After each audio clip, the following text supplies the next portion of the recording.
Welcomes to you in the lecture number 4 on concept of electrostatics. Let us start our first concept that is about oscillator in electric field E. First concept में हमारे pendulums की Bob positive charge या negative charge है उसके नीचे positive plate या negative plate को रख दिया जाए तो उसके टाइम पीरियड के ऊपर क्या फ़र्क पड़ेगा। आइए हम देखते हैं कि इसके टाइम पीरियड के ऊपर क्या फ़र्क पड़ता है। इससे पहले हम समझते हैं कि हमारा जो इलेक्ट्रिक फील्ड है वो हमेशा पॉजिटिव चार्ज से नेगेटिव चार्ज की तरफ होता है। ये हमें पता है कि इलेक्ट्रिक फील्ड पॉजिटिव से नेगेटिव की तरफ होता है। कोई भी positive charge particles electric field की डायरेक्शन में एक्सेलरेट होता है और इसका acceleration q E over m Newton second law और इलेक्ट्रिक फोर्स को इक्वेट करें तो a is equals to q E over m. Similarly हमारा जो नेगेटिव चार्ज पार्टिकल्स होता है वो इलेक्ट्रिक फील्ड के ऑपोजिट एक्सेलरेट होता है a is equals to q E over m. देखिए हम पेंडुलम की बॉब नेगेटिव चार्ज पार्टिकल्स है, इसका एक्सेलरेशन ग्रेविटेशन एक्सेलरेशन डाउनवर्ड है, इलेक्ट्रिक फील्ड अपवर्ड है। हमें पता है कि जो नेगेटिव चार्ज पार्टिकल्स है वो इलेक्ट्रिक फील्ड के ऑपोजिट एक्सेलरेट होता है क्यू ई ओवर एम के साथ। सो इलेक्ट्रिक फील्ड अपवर्ड है तो एक्सेलरेशन डाउनवर्ड होगा और दो पैरेलल वेक्टर्स हैं वो सिंपली एड अप हो जाएंगे। तो एड अप होने से जो हमारा effective g prime that is equals to g plus a, g prime की वैल्यू बढ़ चुकी है by value of a. So g prime is greater than g, so time period has inverse relation with g, T is equals to 2 pi under l by g, so time period has decreased. In similar way simple pendulum bob having negative charge electric field is downward. हमें पता है negative charge particles again move करेगा opposite direction of electric field E, so इसका acceleration opposite होगा, electric field downward है, acceleration upward होगा।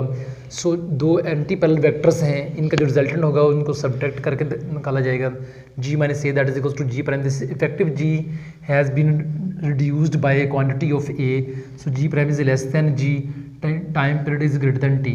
Similarly when simple bob having positive charge electric field is upward और positive charge particle electric field E की direction में accelerate होता है। So acceleration electric field E की direction में होगा तो इलेक्ट्रिक एक्सेलरेशन अपवर्ड है, ग्रेविटेशन एक्सेलरेशन डाउनवर्ड है, तो नेट जो एक्सेलरेशन इसमें पैदा होगा वो इन दोनों को सब्ट्रैक्ट करके निकाला जाएगा। इफेक्टिव जी डिक्रीज हो चुका है, टाइम पीरियड इंक्रीज हो चुका है। सिमिलरली हमारे पास positive charge particle electric field downward है, इलेक्ट्रिक फील्ड की डायरेक्शन में एक्सेलरेशन होगा तो ए और जी दोनों सम अप हो जाएंगे तो g prime greater than g, time period is less than T. अब ये देखें ये एक थोड़ा सा डिफरेंट केस है, इसमें इलेक्ट्रिक फील्ड हमारा हॉरिजेंटल हो सकता है, इलेक्ट्रिक फील्ड इस डायरेक्शन में हो या इलेक्ट्रिक फील्ड इस डायरेक्शन में हो, ये पॉजिटिव हो या नेगेटिव हो, रिजल्ट हमेशा यही आएगा। अगर ये देखें इलेक्ट्रिक फील्ड ये हमारे पास से पॉजिटिव है, इलेक्ट्रिक फील्ड इस डायरेक्शन में है तो ए इस डायरेक्शन में होगा ई की डायरेक्शन में ही, तो जी डाउनवर्ड है। ए और जी का जो सम है इसको हम triangle law of vector addition से g prime is equals to g square plus a square under root. अगर ई को इस डायरेक्शन में कर दिया जाए पॉजिटिव चार्ज पार्टिकल्स ई की डायरेक्शन में ही एक्सेलरेट होता है, अगर ई को रिवर्स कर दिया जाए तो ए भी रिवर्स होकर इसी डायरेक्शन में आ जाएगा। अगर ए इस डायरेक्शन में आएगा तो ये वाला रिजल्टेंट वेक्टर यहाँ पे आ जाएगा, तो अगेन इसका फार्मूला यही बनेगा। तो ऑल केसेस में हमारे पास g greater than g, time period is less than T. अब देखिए हमारे पास अगर ऑसिलेटर चेंज कर दिया जाए, टाइम सिंपल पेंडुलम ना हो, मास स्प्रिंग सिस्टम हो, मास स्प्रिंग सिस्टम का formula T is equals to 2 pi under m by k, mass और के पे डिपेंड करता है, it does not depend upon जी।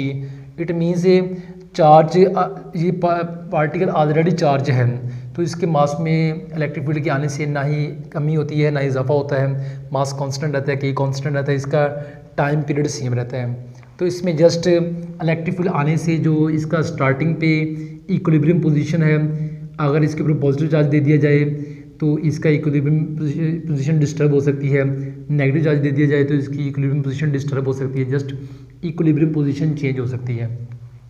वो किस तरह चेंज होगी वो डिपेंड करता है चार्ज। अगर पॉजिटिव चार्ज है तो यहाँ पे ये positive charge particle electric field की डायरेक्शन में मूव करेगा तो यहाँ पे स्प्रिंग जो है वो स्ट्रेच होगा, ये थोड़ी सी आगे को मूव कर जाएगी, और अगर ये नेगेटिव हुआ तो ये बैकवर्ड मूव करेगा तो ये थोड़ा सा कंप्रेस होगा, इसकी जो इक्विलिब्रियम पोजीशन है वो बैकवर्ड मूव करेगी। अब देखिए नेक्स्ट हमारे पास एक पॉजिटिव प्लेट्स है, दूसरी नेगेटिव प्लेट है। हमें पता है कि पॉजिटिव प्लेट्स के करीब पोटेंशियल हाई होता है, नेगेटिव प्लेट्स के करीब पोटेंशियल लो होता है। अब हम देखते हैं हमारे पास हमने इसको डिवाइड कर लिया है दो रीजन्स में, एक पॉजिटिव, एक हाई पोटेंशियल का रीजन है, दूसरा लो पोटेंशियल का रीजन है। हमारे पास टू चार्जेस हैं। हमारा क्वेश्चन ये है, when negative charge particles enter from low potential regions to high potential region either its velocity increase, decrease और रिमेन्स कांस्टेंट। हम यही दिखाना चाहते हैं नेगेटिव चार्ज पार्टिकल्स के साथ क्या होता है।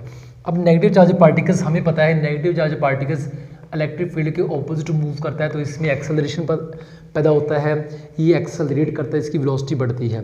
लेकिन अगर इसी नेगेटिव चार्ज पार्टिकल्स को इलेक्ट्रिक फील्ड के ऑपोजिट मूव करवाया जाए तो इसमें डिसेलरेशन पैदा होगा, इसकी वेलोसिटी डिक्रीज करेगी। इसी तरीके से आपका पॉजिटिव चार्ज पार्टिकल्स है, जब इलेक्ट्रिक फील्ड की डायरेक्शन में मूव करता है, क्योंकि बैक साइड में पॉजिटिव होता है, ये पॉजिटिव को रिपेल करता है, तो एक्सेलरेट होता है, तो इसकी वेलोसिटी बढ़ती है। और अगर इसको ऑपोजिट डायरेक्शन में मूव करवाया जाए तो इसके अंदर एक्सेलरेशन नेगेटिव पैदा होता है, जिसको हम डिसेलरेशन बोलते हैं, और इसकी वेलोसिटी कम होती है। सो देखिएगा हमारा जो नेगेटिव चार्ज पार्टिकल्स है वो इलेक्ट्रिक, जब हम इसको लो पोटेंशियल से हाई पोटेंशियल रीजन में एंटर करवाते हैं तो उस वक्त ये इलेक्ट्रिक फील्ड के ऑपोजिट मूव करता है, इलेक्ट्रिक फील्ड के ऑपोजिट मूव करता है, तो सामने पॉजिटिव चार्ज पार्टिकल्स को अट्रैक्ट करेगा, इसकी वेलोसिटी बढ़ेगी। So velocity v2 second reason में जाके इसकी हायर होगी देन v1, सो इंक्रीज करेगी।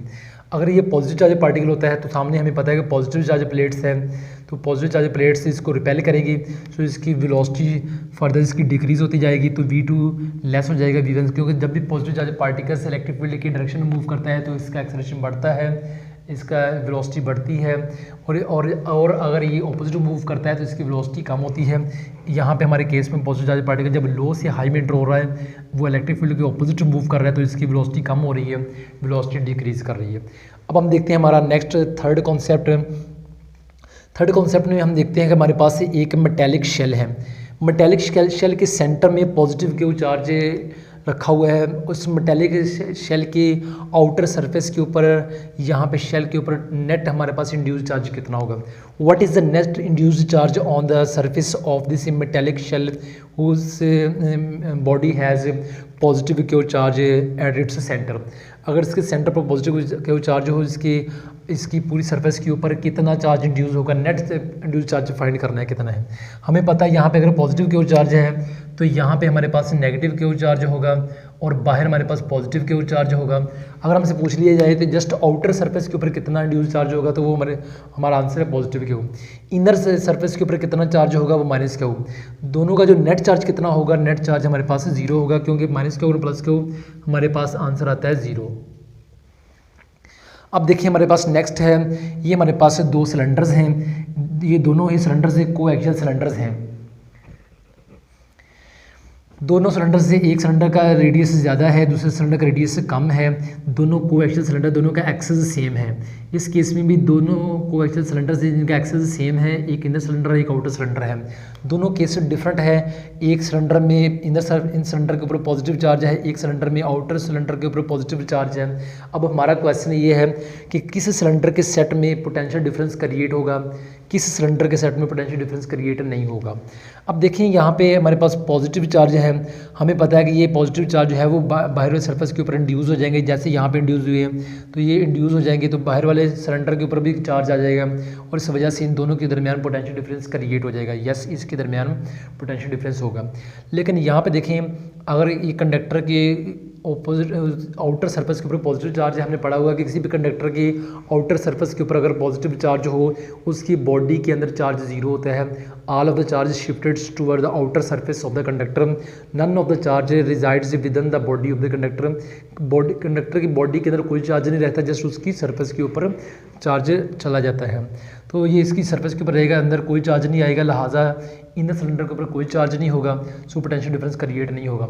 इट मीन्स अगर सिलेंडर है, उसके अंदर एक छोटा सिलेंडर है, उसके अंदर भी एक छोटा सिलेंडर है, अगर इसके आउटर सिलेंडर के ऊपर चार्ज दे देते हो तो इनर किसी सिलेंडर के ऊपर चार्ज नहीं आएगा, तो पोटेंशियल डिफरेंस क्रिएट नहीं होगा। अगर जस्ट इनर सिलेंडर के ऊपर चार्ज देते हो, तमाम आउटर सिलेंडर के ऊपर चार्ज आ जाएगा और पोटेंशियल डिफरेंस क्रिएट हो जाएगा।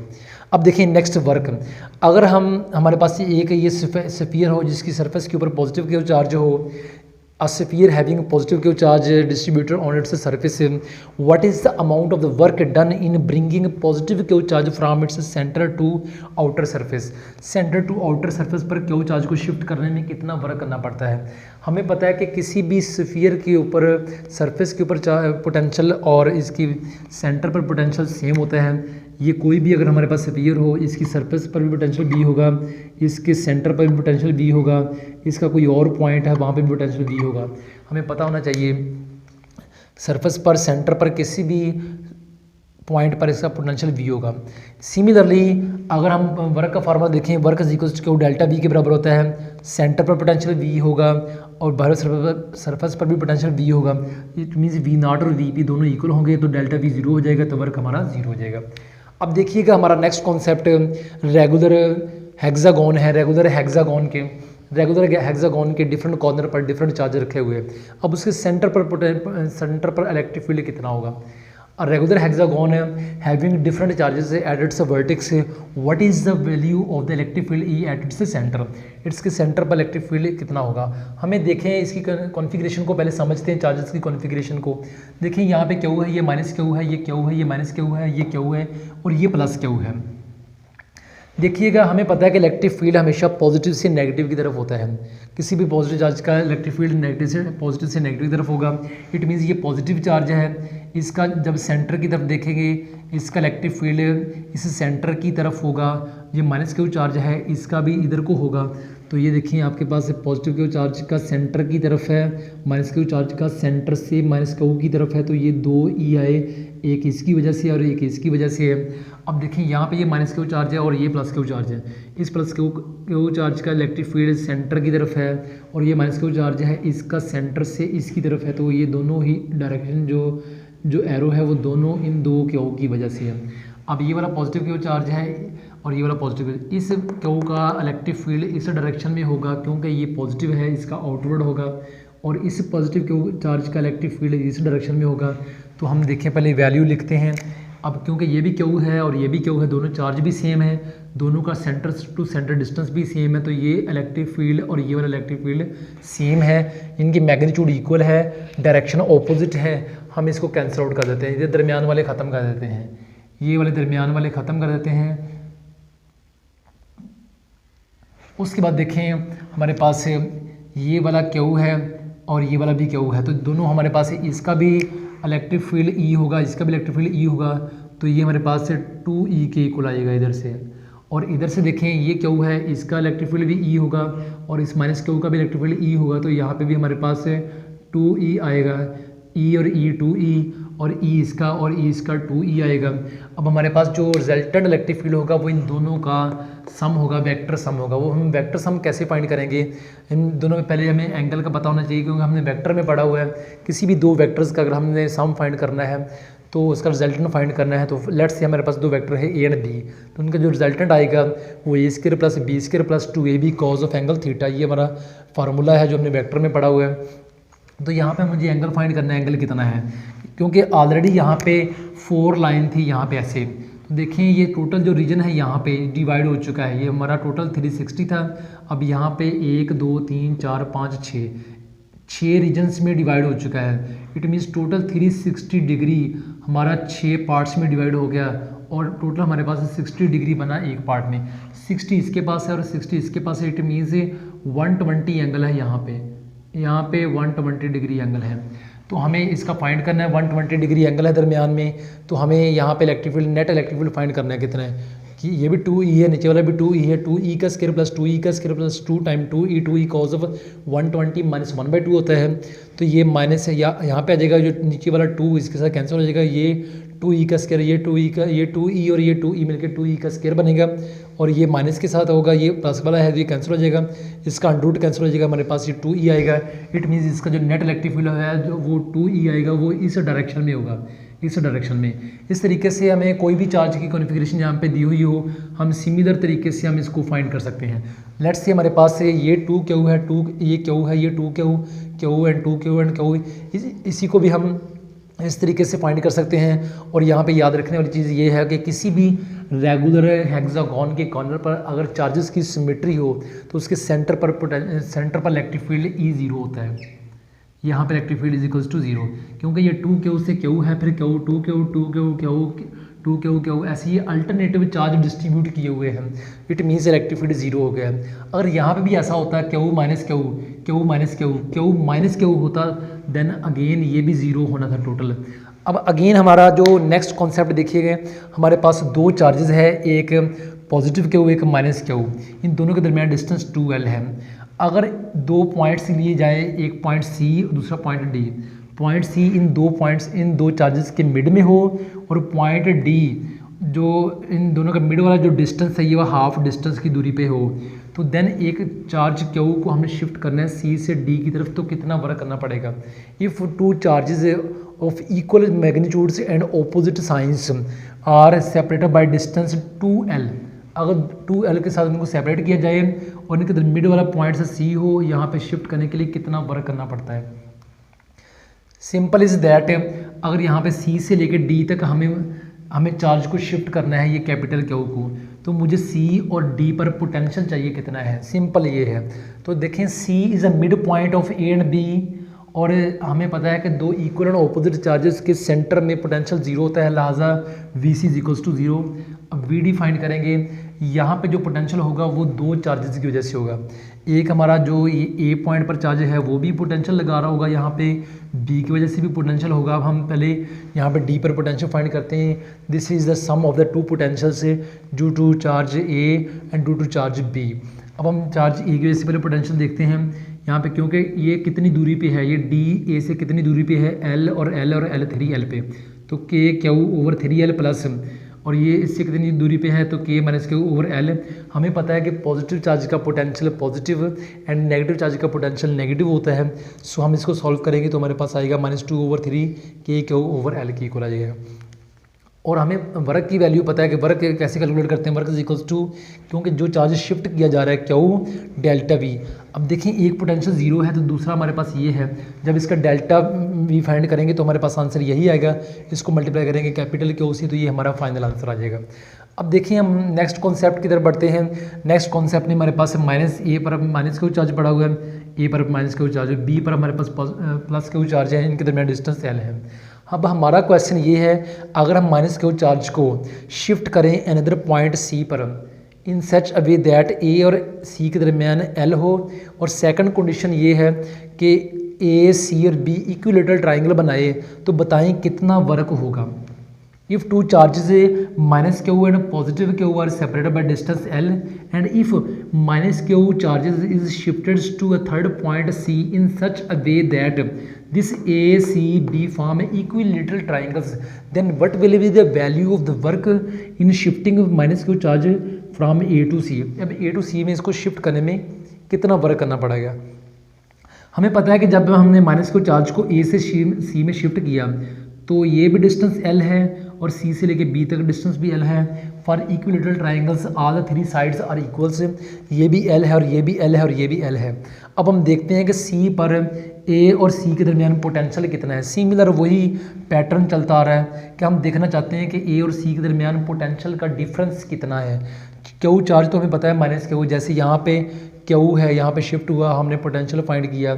सिमिलरली यहाँ पे माइनस Q है, हम देखना चाहते हैं A और C पर पोटेंशियल कितना है, क्योंकि A जो है वो भी B से L दूरी पे है, जो हमारा C है वो भी L की दूरी पे है, यहाँ पे भी डिस्टेंस जो है वो L है, यहाँ पे डिस्टेंस L है, तो हम VA फाइंड करेंगे K Q ओवर L, ये सोर्स चार्ज है जिसकी वजह से हम पोटेंशियल फाइंड कर रहे हैं। तो यहाँ पे VC इज इक्वल्स टू, यहाँ पे जो पोटेंशियल है वो हमारे पास K Q ओवर L आएगा, यहाँ पे भी L डिस्टेंस है, तो ये देखें V और VC दोनों सेम है, यहाँ पे पोटेंशियल भी सेम है, यहाँ पे भी पोटेंशियल सेम है, तो पोटेंशियल सेम है तो पोटेंशियल का डिफरेंस 0 हो गया। It means work A to C 0 हो गया। जब पोटेंशियल का डिफरेंस 0 हो गया देन वर्क 0 हो गया। अब नेक्स्ट हमारा जो कॉन्सेप्ट देखें, we have a smaller sphere of radius 2m having potential 120 and bigger sphere having a radius 6m and it is neutral. When this is smaller sphere, conducting sphere, charged sphere is inserted in this sphere in a way that the center of these two spheres are coincides, then what is the potential at the surface। अगर इसको इसके अंदर रख दिया जाए, दोनों के centre आपस में कंबाइन कर जाए, बताएं इसकी सरफेस के ऊपर पोटेंशियल कितना होगा। देखें जब मैंने इसको इसके अंदर शिफ्ट किया तो यहाँ पे अब देखते हैं यहाँ पे जो पोटेंशियल है वो वी प्राइम है, V prime is equals to k q prime by 6। हमें पता है कि किसी भी स्फीयर की सरफेस के ऊपर जो पोटेंशियल होता है वो के क्यू बाई आर उसका रेडियस पर डिपेंड करता है, के क्यू बाई आर। अब छोटा जो स्फीयर है इसका जो पोटेंशियल है वो 120 वोल्टेजेस हैं। अब इसका जो फार्मूला होगा हमें पता है कि v is equals to k q by are, तो v is equals to k q by 2 क्योंकि इसका रेडियस है 2, 120 is equals to k q by 2। इसको इधर ही छोड़ते हैं हम इसके लिए v प्राइम के लिए कैलकुलेशन करते हैं। तो v prime is equals to k q prime by 6। और ये क्यू प्राइम क्या है, यहाँ पे इंड्यूस्ड चार्ज। हमें पता है कि किसी भी कंडक्टर के केस में इंड्यूस्ड चार्ज और इंड्यूसिंग चार्ज दोनों सेम होते हैं, because for a conductor dielectric constant is infinite. So जितना भी जो अगर इसके ऊपर चार्ज क्यू है इसको इसके ऊपर इसके करीब लाया जाए और ये कंडक्टर है तो इसके ऊपर अगर क्यू है तो इसके ऊपर भी क्यू शिफ्ट होगा। इसीलिए अगर यहाँ पे चार्ज क्यू है अंदर वाले स्फीयर के ऊपर तो बाहर वाले स्फीयर के ऊपर भी चार्ज क्यू होगा। So that's why q prime is equals to q, हमने लिखा V prime is equals to k q by 6 आ गया। अब के क्यू की वैल्यू हम यहाँ से निकाल के पुट करते हैं, 120 मल्टीप्लाई बाई 2 यहाँ पे पुट करते हैं तो हमारे पास आ गया 40 वोल्टेज। हम इस तरीके से फाइंड कर सकते हैं कि आउटर स्फीयर के ऊपर कितना चार्ज आएगा। अब आउटर स्फीयर के ऊपर कितना पोटेंशियल होगा। अगर दो स्फीयर हों जिनके रेडियस डिफरेंट हों लेकिन दोनों के ऊपर चार्ज की वैल्यू सेम हो, उनके पोटेंशियल की रेशो किसके इक्वल होगी। अब देखिए फॉर सेम चार्जेस के लिए हमें पता है कि पोटेंशियल का फार्मूला के क्यू बाई आर होता है, के क्यू बाई आर। तो अगर चार्जेस सेम हो तो उनकी पोटेंशियल की जो रेशियो होगी उनकी रेडियस की इन्वर्स रेशियो की इक्वल होगी। अब नेक्स्ट हमारा लास्ट कॉन्सेप्ट देखिएगा, वी हैव 4 आइडेंटिकल चार्जेस। हमारे पास 4 आइडेंटिकल चार्जेस हैं placed at the circumference of a circle of diameter 2d in such a way that they form a square. ये हमारे पास circle के ऊपर 4 आइडेंटिकल चार्जेस इस तरह रखे हुए हैं कि इन्होंने एक स्केयर बना दिया है। अब ये जो हमारा सर्कल है इसका डायमीटर 2d है। इट मीन्स इस सर्कल के सेंटर से लेके दूसरे किसी पॉइंट तक जो रेडियस है वो d है और d है, और हर चार्ज का सेंटर से लेके डिस्टेंस d है। और हमें चाहिए सेंटर पर टोटल पोटेंशियल कितना होता है। हमें पता है कि किसी भी स्फीयर के सेंटर में पोटेंशियल उतना ही होता है जितना उसकी सरफेस पर पोटेंशियल होता है, और इसकी वैल्यू के क्यू ओवर आर के बराबर होती है। आर उसका रेडियस है, यहाँ पे हमारा जो रेडियस है वो आर नहीं है वो डी है। इट मीन्स इस चार्ज की वजह से जो पोटेंशियल होगा वहाँ पे के क्यू बाई डी होगा, इस चार्ज की वजह से जो पोटेंशियल होगा वो के क्यू बाई डी होगा, इस चार्ज की वजह से जो यहाँ पे पोटेंशियल होगा वो के क्यू बाई डी होगा, इस चार्ज की वजह से जो पोटेंशियल होगा वो के q by D. It means 4 time के क्यू बाई डी आएगा, 4 टाइम के क्यू बाई डी। इन ऐसे सिस्टम में हमें पता है कि इन सीजीएस सिस्टम में value of the k is 1, so V is equals to 4 q over d. Thank you so much, अल्लाह हाफिज़।